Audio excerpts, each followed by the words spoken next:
Hey MVPs, Rico Knows here. Going to talk to you guys about the UFC fight card that happened last night. UFC Fight Night, whatever number it was, 138. I don't know the number. Anyways, it was Tatsuro in the main event versus HyunSung Park. We'll get to that. We're going to talk about all the fighters. Remember, we do these results shows so I can go back and see what we said previously, and then we can see what we thought of the fighters in the moment while it's still fresh in our minds. And then we'll go over the betting slip or the card. If you didn't know, last night was pretty good.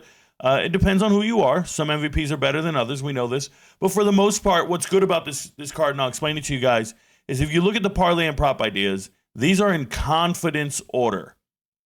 Okay, they're in confidence order, meaning this should be your heaviest play, kind of dwindling down. And then these are all kind of, be selective about where you go down here. But these are going to be the top three typically on every fight card. You want to slam dunk those. These are my most favorite money line. Just those guys I believe in. We missed one. Shout out to Rebecca missing a lock. It happens. We're at 72% on the year, so if I give you 4 locks, one of them is going to miss. You got to figure out which one of them is going to miss. That's the reality of the situation. It's gambling, and it's the UFC. There's just nothing else to it, okay? But for the most part, feeling pretty good about where we're at. If you see all the reds here and they're purple, those are just value bets. Strategically, tail those, fade them, whatever it is. The value bets all miss. Not a big deal. They've been missing all year. It's 40%. It's pretty simple. I identify fights where I feel like somebody's got EV, and one of the MVPs of Rico, I am fading your EV hard. Please do, and go get your money, okay? But we'll talk about it. Feels pretty good. Feels pretty good to get it right. Good bounce back week for us. But let's go talk about these fighters first. So in the first fight of the night, we had 2 chicks fighting. I know you guys hate early prelim fights because they're unreliable, they're inconsistent, but these 2 particular fighters, they're pretty consistent. We know who they are, okay? Ketlin Souza versus Taira Rodriguez. In the pre-fight analysis, it was pretty simple. I said take Rodriguez by points. I believe she was going to go in there and do it. Yes, they were going to bang and be tough, but the reality is Rodriguez is not a great fighter. She's a good wrestler. She can get a takedown. She's terrible at jiu-jitsu. And I hope you understand the difference between the two because Ketlin Souza, having a Brazilian base or background, she was able to out jiu-jitsu Rodriguez. And what I mean by that is she was able to get back up. Now, she didn't have any offense for her. She wasn't doing anything that impressed me. And I don't know how one of the judges gave Ketlin Souza this fight. It was 29-28. Judges are crazy suspect, bro. I thought it was a 30-27 fight. It was insane. But there are limitations to Rodriguez. Number one, she doesn't hit very hard. She looks mad. She looks angry. I don't think she's a very skilled fighter. She can get takedowns, and that'll lead to control time. Look at that. 10 takedown attempts, 7 of them landed. That's incredible. But that also is indicative of the fact that Ketlin Souza is born and raised in a country that doesn't have wrestling. They have jiu-jitsu. They're comfortable being on their back. They're cool with pulling guard. They're okay. Like they get these jiu-jitsu knees is what I call it, where they don't sprawl, they can't handle the shot, and they just kind of fold under pressure. They wilt, almost like lettuce, right? It's pathetic. But Souza's a dog. She was in shape. She looked more fluid in the 3rd round. So I know she's in shape. I know she's trying, but limitations to her ability to fight. And that's real. This is a very low-level fight at the end of the night. And we got it right. We got it right 100%. Shout out to the MVPs who believed in it. Next fight, Rafael Estevam versus Felipe Bunes. I told you this was kind of one of my favorite locks. Now, Rafael Estevam, he's missed weight 3 times in a row now, and he missed it catastrophically, so he's a weight bully. And when you're 125 pounds, when you miss weight by 5 pounds, that's a significant percentage of your body weight.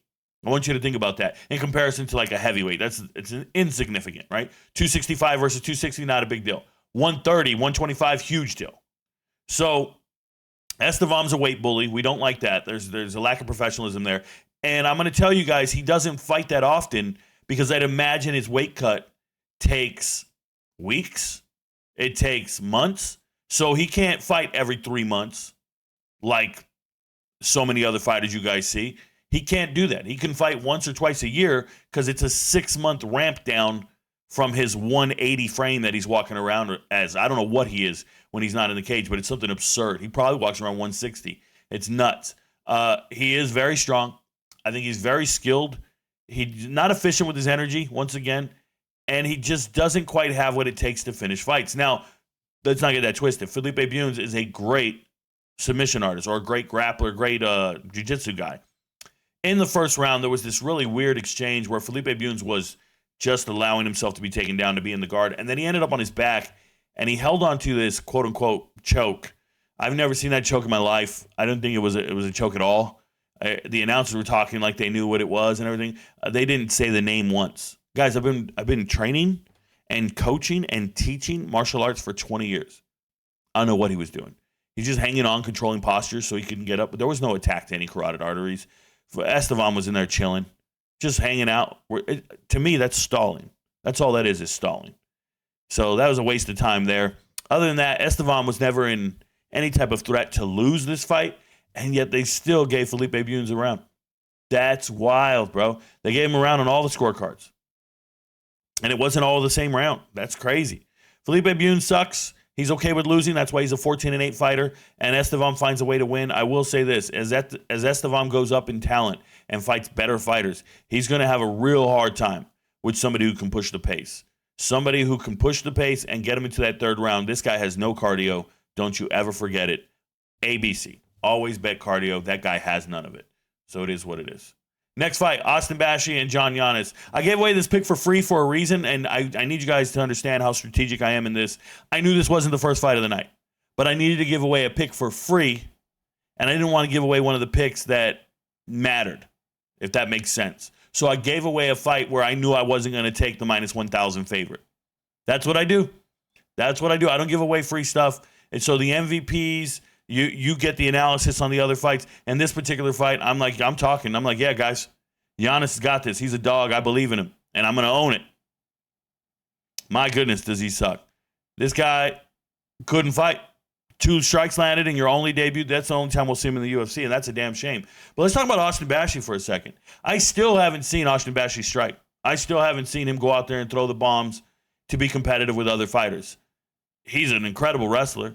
Very strong. He looked much bigger and stronger than he did against Christian Rodriguez. So the weight training, the strength and conditioning coach, everything they're doing over at MMA Labs, like this really matters. And I think it paid huge dividends. He could just do what he wants to do.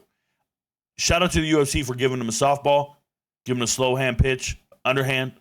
But did I say slow hand pitch? Is that what it is? A slow pitch softball? Underhand, slow pitch softball. I don't know what to say, bro. I don't play softball. I'm not a WNBA fan. But look, man, Austin Bashi, great wrestling. We know he's got that in the bag. I wanted to see him come out here and just break a dude's face. It's not happening. All them muscles, he's using them for one thing. But when you're a one-dimensional fighter, it's going to turn into a problem if they want to push you up the charts. I think the UFC is going to keep him crushing cans. I really do. I think they're going to have him crushing cans, and it is what it is. We won't see Giannis again. Shout out to Bashi. Very, very physically imposing. Don't forget that next time we see him. And then the Rico Nose play of the night. Listen to me. Rico Nose plays. I think we've missed 2 all year. If I put my name next to it, it's because my analysis is unique and you won't hear it anywhere else. That's what that means. When I put my name on it, it's like, in other words, I think Vegas got it wrong. Like, these odds shouldn't be this close. I've analyzed the eyeball test. I've looked at these 2 and I went, nah, that's not it. So if you remember this fight, shout out to Lucky Luciano. He wanted to remind me. He was like, Rico, I got a lot on this, bro. And he was stressing it because Pulev got taken down in the first round. And Nick Klein had his back, and we're talking about a rear naked choke. Nick Klein's a jiu-jitsu nerd, despite him looking tough and being called blue collar. This dude's just a jiu-jitsu nerd. He can't really strike. He does a spinning back elbow or fist, and he's just hoping to get lucky. So is every single kid on a Saturday night in the club. Listen to me. Andrei Pulev is from Russia. He's beaten a bunch of wrestlers, a bunch of people with OV at the end of their names. I told you this, and I felt like he is more efficient with his energy. He's going to make it in this fight, and he's not going to lose to an American jiu-jitsu nerd. He's just not. And he's also 6'4". And then that first round comes out, everybody in the Discord chat, shout out to the MVPs who show up to Discord, they were all worried about the fight. Rico, this was your Rico Nose play. Oh, my God. And I just sat here stoic as a motherfucker. I told them, shut up, have faith, believe in this guy. He's going to fight off his way. And once he did not get choked out in the first round, oh my goodness, I knew we weren't losing. There's just no way. Nick Klein has nothing left. Nick Klein has a lot of quit in him. I'm letting you know that right now. Nick Klein has a lot of quit in him. If you can go back and watch the live stream, which wasn't recording last night, I lost my ever-flipping mind when we hit this. Because I knew it, bro. Because I knew it. And I'll never lose any sleep over missing a pick. But when I put Rico Nose next to it, Whoo-hoo. I know I'm right. And it's just an assessment of talent and just understanding that Vegas, minus 125 on a dude named Pulev. Pulev, never forget, he looked terrible the last time he was in the cage, and I said we're going to fade him 100%. And then I went back and thought about it, and I went, wait, he was fighting Christian Leroy Duncan. He was fighting CLD. He was fighting a beast. He wasn't fighting Nick Klein. He wasn't fighting some early prelim regional dude. No. He was fighting a monster, one of the best strikers in the world. Nah, he's going to come out here and show out. And sure enough, knocked out this punk. And I hope Nick Klein gets cut, man. Nick Klein's not a real fighter. He's looked terrible. It is what it is. And Pulev, we will fade him the next time. He does have holes in his game in just sheer aggression. Don't worry about it. He's just better than Nick Klein. Next fight. Rodolfo Vieira versus Tresean Gore. I told you guys this fight, and I think I called this one to a T as well. I felt like this was the best lean on the card that almost felt like a lock. I wanted to make it a lock is what I said. And if you guys ever are trying to do some analysis on the chart here, let me explain something to you. If you look down here and you see Pulev and Vieira in a parlay, you see Vieira in a parlay, that means I really like the value. And I really think Vieira is going to win. I like that more than Pulev, or more than Rodriguez. You don't see Rodriguez down here in any parlays, but you see Pulev or you see Vieira. That tells you I like those more than everything else. I hope you understand that. You got to do some analysis. So I'm really high on Rodolfo Vieira for this fight for a couple of reasons. Number one, he's a world-class grappler. He's a world-class jiu-jitsu artist, practitioner. And then at the same time, I know he's a dog. I know he's in shape, and I know he's a professional, and he's serious. And on the other side, why don't I believe in Tresean Gore? Well, at this point, Tresean Gore is a 6-4 fighter. He showed up 5 pounds overweight. Tresean Gore fights like he grew up with 3 teachers in his classroom. Seriously. He fights like he grew up, like he was released early from school before everybody else got out of school. He was allowed to go to the bus stop early, if you know what I'm saying. His recess time was different from everybody else. Tresean Gore is not a normal person. I believe Tresean Gore has special needs, and I'm not talking about water, love, care. I'm not talking about that. Tresean Gore is ridiculous. You can't believe in that guy at all. He does have a puncher's chance to win every single fight, but just never forget that even if it lands, he doesn't turn his wrist over. Even if it lands, it doesn't hurt. I'm serious. I'm not in there with him, but I can see the reaction when they do land, and nobody's flinching. Nobody's flinching. That ain't shit. So this was an easy one for me. Unfortunately for Rodolfo Vieira, he has a very, very low ceiling. High floor, low ceiling. What I mean by that is he's not going to lose to a bunch of bums, but he can't beat the elite fighters. And the reason for this is he can't get a takedown. He can't get a takedown. He was 1 for 14 in takedowns, and it wasn't close. And he's been 0 for, in his last couple fights, he's been struggling with takedowns like crazy. And it's because he has no wrestling. He's a jiu-jitsu nerd. He can do jiu-jitsu all day. He has no wrestling. So what saves him is this, like in this fight, he just had to go out there and become a boxer. I don't know what round Tresean Gore won. That's crazy. He won no rounds in my world, like at all. It wasn't even remotely close. And Vieira had to go become an outstrike Tresean Gore, which is crazy. But obviously we predicted it would happen. But he's not going to be able to outstrike real fighters, real strikers. He's not. So there's a low ceiling here for Vieira. Great athlete. He's an old man. But I love that bet for the night, and it felt good. Next fight. Straight up wrong about everything on this fight. And I talked to the MVPs about this. If you guys don't know, I have extreme accountability. My assessment here is, let me go back. Rinya Nakamura versus Nathan Fletcher. Let me talk about Nathan Fletcher. Nathan Fletcher is an absolute bum. And I like the way he looks on the regional scene. I like the dog in him. I like the fight in him, the decision-making in him. Bum. Who the hell gets robbed by Colin Loughran. Like, you know how bad of a fighter Colin Loughran is? And you got robbed by him. But why was it even that close? You are such a low caliber fighter. You're getting robbed by a dude who got cut and is now at the PFL. You're getting robbed by a dude with no neck. Shout out to Head and Shoulders. Like, that's crazy. I'm decided Nathan Fletcher is terrible, and I can't believe in him. On the other side, Rinya Nakamura, I need to check myself at the door. You know, first impressions are everything. Nah. I was wrong on my first impression of Rinya Nakamura. I was talking shit. I'm like, man, this ain't blood sport. You need to stop acting like this. You need to stop doing. Dude is a professional, well-spoken, humble, respectful, talented. I love the fact that he chose to learn English to become a superstar in America. Everything about him was just super likable. And in that moment, I was sitting there, and I was like, dude, I talked smack about this dude for 2 fights now. I'm so, like, okay, I got it right. I got it right when I faded him. I got it right when I predicted he would lose. So what? He's a good guy. And I even said it to the MVP. I said, dude, I'm wrong. I like this guy. You cannot label somebody substandard, terrible, whatever, and then change your mind later.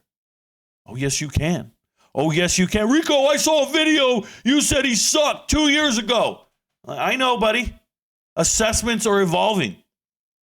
As you gather more data, your assessment becomes more accurate. You might have said somebody was terrible 2 years ago. You don't have to stick to that. Sometimes I'll see a freshman on a college football team, and I'm like, he's not ready to play. Cormani McClain, he's not ready to play. He's not professional. He's not this. He's not that. He doesn't respect authority. He doesn't respect coaches. And then here we are 2 years later. Dude's like, what now? You don't know what you're talking about. No. It was relevant at the moment. It was accurate at the moment. As you collect more data and that individual changes, so does your assessment of them. You can apply that to anything in life.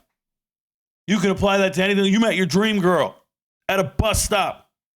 She's your dream girl. You start dating, you hit it off, you get engaged, you get married, and then you find out she's banging the neighbor. Is she still your dream girl, or did you reassess the situation? And you find out she farts in her sleep every night, and you got to smell it. And she doesn't brush her teeth every day. You reassess. This is no longer your dream girl. You don't have to stick with one evaluation and never change. You don't have to be rigid. It's not realistic in any walk of life. And in this particular case, I was wrong about Rinya Nakamura, and I'm going to rock with that dude. Pause. I'm going to rock with that dude from every time I see him. I liked what I saw last night. Last night was very endearing to me. It made me think, yo, I like this guy. It's not that I'm flipping because I miss. No, I'm flipping because I actually like him. I think he's a cool dude. I do. Very likable. Next fight. Boom, we got it right, y'all, and it felt good. Obviously, Kevin Vallejo was a minus 400 favorite against Danny Silva. Everybody's pick was Danny Silva to be tough. Maybe this fight go the distance, and it did. Danny Silva's a sneaky good pick, all this stuff. But at the same time, you knew Kevin Vallejo's got that dog in him. I think Kevin Vallejo's learned a lot about himself in this fight. He had never gone 3 rounds before, so he had to go, or at least not recently, not that I can remember. So he had to go out there and actually find the dog, dig deep. And you had a guy like Danny Silva who was going nowhere. You're hitting Danny Silva, he's going nowhere. Unfortunately for Danny Silva, dodging strikes and talking shit doesn't win rounds. It doesn't win rounds, bro. I'm not sure what round Danny Silva won. Shout out to the judge once again, whoever did that. But Kevin Vallejos is tough. I like what I see from him. Just remember, he's a shorter fighter, so he does struggle with range, having to close the distance with his opponent, and having the courage to get in that pocket. He's there. He's slick boxing, man. It's a scary place to be when you're slick boxing. You're exposed a lot. I did like his grappling. Danny Silva did try to wrestle with him initially. There was a good scramble, chain wrestling, and Kevin Vallejos was able to fend it off and then stay on his feet. So, like the kid, looked good, hit that lock, felt good. Shout out to Danny Silva. Still works hard, coached by Cub Swanson. The announcers are always going to be extremely biased towards him because they're loyal to his team. They're all friends with his camp. Got it. Don't give a shit what they're saying. Next fight. Rico knows. Hey, when you hit a bet like this, guys, you just got to call it a night. You just got to stop. Stop while you're ahead. Pull away. That's what you got to do. Chill, bro. Start counting it and go hit the strip club. Yep. Hookers and blow. Like, just do something else. You don't need to try to get the whole card right. Don't do that. It'll ruin your night. Law of averages will come back to get you. How about Neil Magny versus Elizeu dos Santos? Zaleski dos Santos. First round.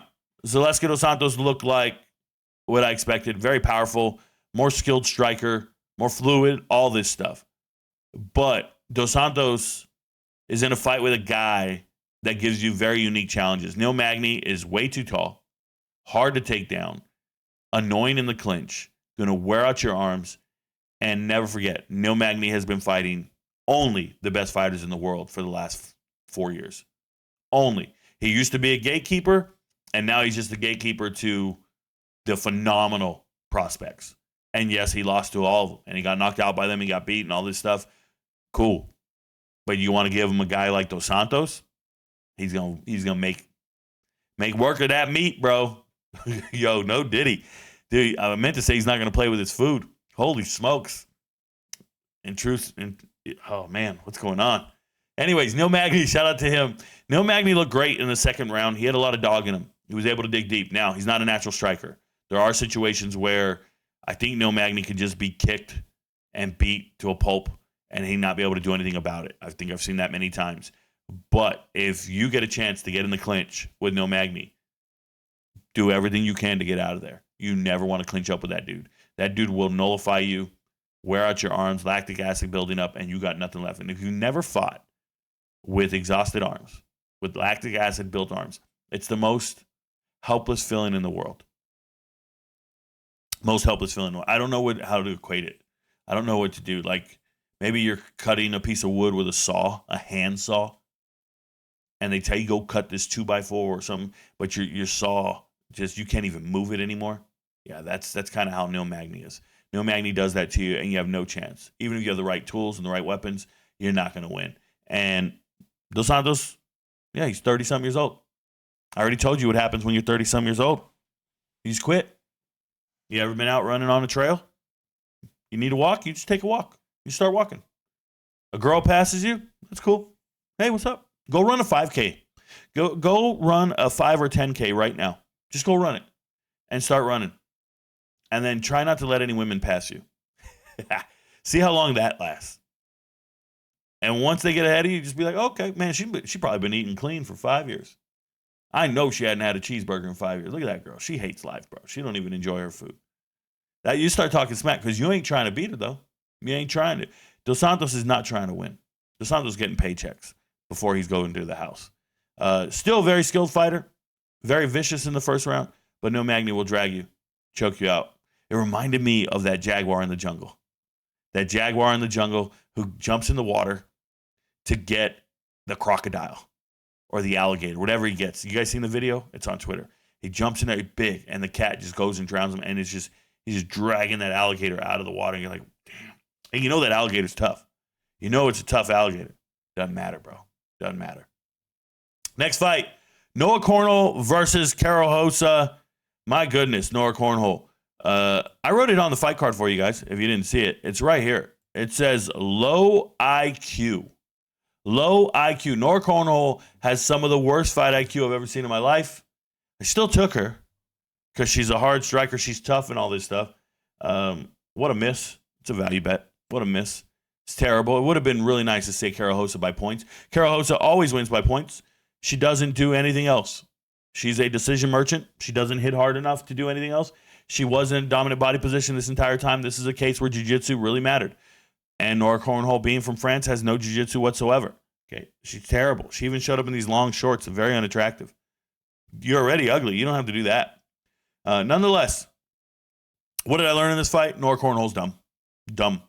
Rinse and repeat. You do the same thing multiple times. They call that the definition of insanity. Do the same thing over and over, expecting a different result. Yeah, so she's not just dumb. She's insane and dumb. She's insanely dumb. Terrible fighter, Noah Cornhole. She does punch hard. She does try hard. Not off her back. Doesn't ever get up. Karol Rosa, one of the most boring fighters in all the UFC. I could never believe in her whatsoever. She just went belly to belly on you. Look at this. Don't believe this stuff. 190 total strikes? Nah. 190 total strikes, 33 of them were significant. 190 total strikes, 33 were significant. She is the epitome of just mid as hell. It was gross. This is a terrible fight. And put it on the main card, highly disrespectful to the fighters that were out there banging. Highly disrespectful to these great fighters that were down here on the prelims, for sure. Those girls didn't belong up there. That was gross. And then we're like, yo, this is the fight of the night. This is the fight of the night. Until the next fight of the night, right? Every time we saw a great fight, it was the fight of the night. This one, Esteban Ribovics, essentially, he won this fight 30-27, essentially. We knew Esteban is the real deal. I was even more impressed in this fight because you were in a firefight with the dude. You see the strikes there. They're literally even. Even in total strikes landed, about even in significant strikes landed. This was a 50-50 brawl. The only difference is Esteban Ribovics was smooth with it. Great head movement. Able to move out of the way. He was, and the most impressive thing in this fight for me that I learned is Esteban Ribovics has chain wrestling, jiu-jitsu, defensive wrestling. He could sprawl. He could dig for underhooks. Like he can just pummel up against the cage. He could do everything. There was no hole in Ribovics' game from what I could see. And the cardio to stand in front of Brenner and Elvis Brenner and just kind of pressure him and not let him catch his breath and just keep going is insane. That dude's a tough son of a bitch, man.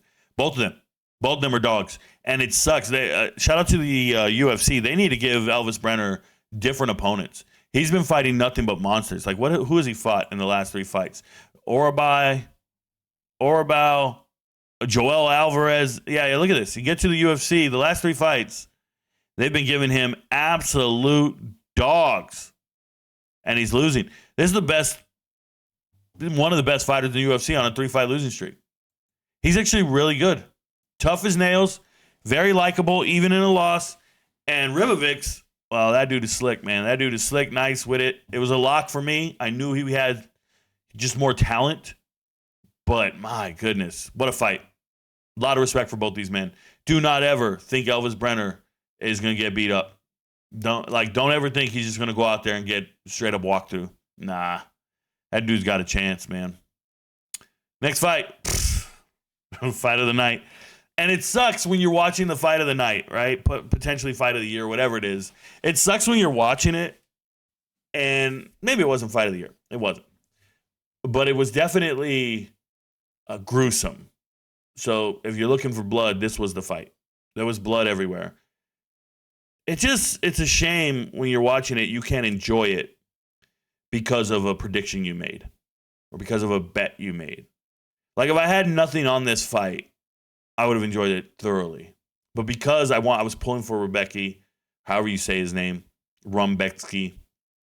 I don't pronounce that E with it, whatever's hanging off of it, the dingleberry thingy. Look, man, the first round starts, Chris Duncan lands an incredible elbow, and it leaves this man with a huge knot on his forehead and then a cut on his eye, and it was just brutal. You don't want to see the before and after photos from these guys. And then in the third round, Chris Duncan finally gets cut. But Rebecki's got a problem. And the problem is he's not as dominant as you want him to be. I'm saying it like that. He's not as dominant as you want him to be because this is only his third loss in his life, right? He's 20-3. But more importantly, we've seen him in 2 wars now. This one and the Orabao war. Those types of fights take so much off of your fight career. You can't do those every single time. And he's done them in relatively close time frames. I think it's just, I don't know if you recover from that type of damage. At the same time, why are you in such ugly wars? Why can't you control it? It's because you don't have a clear advantage in any aspect of the fight. Like this guy, he's from Poland. Does he have Polish power? Does he just knock people out? Not necessarily. He hits hard, but he's a little dude. He's kind of got an off-balance stance, kind of going in there like Popeye or whatever, and he's banging. And then we know he's a good wrestler. But Chris Duncan could get up. Every time you're in the takedown and a dominant body position, your opponent's getting up. It's just, it's not as dominant as you want it to be, and I think Vegas is going to make you pay for it. I'm bummed out. It was the last lock of the night, and it missed, and I know it ruined some parlays. We hit the top 3 parlays, but we missed 3 out of the bottom 4 or something like that. And that just sucks, man, because you want people to hit. And I know they round robin, and some people came out ahead, but still. Rebecca, it was riding on Rebecca, and I don't like riding on the main event, or I don't like it all riding on one guy. I will say this about Chris Duncan. Chris Duncan is very tough. He looks incredibly strong. I guess he connects when he's strong. But from my assessment, Chris Duncan is one of the least skilled 14, or I think he's 15 now, 15-2 fighters, 14-2 fighter in the world. Chris Duncan does nothing exceptionally well. He's not a fluid striker. He doesn't throw in combos and bunches. He doesn't have the shutdown grappling game whatsoever. He's got 2 really lucky wins by guillotine most recently, and then he just has this one where he out-dogged somebody and made it, but he was fading in the 3rd, and I just don't know what his skill set is. What's his path to victory? But he found a way to get there, but who does he fight next? Like, you're going to start moving up the ranks and start fighting the elite fighters? Chris Duncan has no skill set. Not that I've seen. He found a way to win at a plus 200 underdog. It's crazy. I just don't think he's going to be that guy in moving forward. And I can see my boy Coachy just wrote right now. He said Duncan's height and arm length made a difference here. You know, I think there's always going to be a height discrepancy with Rebecca. I think the damage made the difference, right? The damage made the difference for me. It was the elbows in the clinch, or when they came to clash, and for me that really wasn't height or length. It was just who has the courage to go inside, and then who's more accurate with their strike. And when you land that one elbow, it can change everything, and it took away a lot of. If you go back and watch the second round, it took away a lot of the velocity on Rebecca's strikes. His strikes just weren't. They were labored at that point. It was crazy. So I just don't think Duncan has any advantage against anybody moving forward. As anybody ranked ahead of him, I don't think he's more skilled than anybody ranked ahead of him. I just don't. Doesn't look like an exceptional athlete. You know what he reminds me of? Some of those small school, high school guys who wreck everybody at a small school, and then you're like, well, he did that, but he runs a 4.740. Like, if he really went up against the real athletes, he wouldn't have 2,000 yards rushing. He's just got 4.740. But everybody he's been fighting everybody they're up against is terrible. That's how I feel. Chris Duncan just doesn't feel like a 14-2 prospect. Like, there's guys 14-2, and I'm singing their praises and saying they're the future and everything. He doesn't feel like that at all.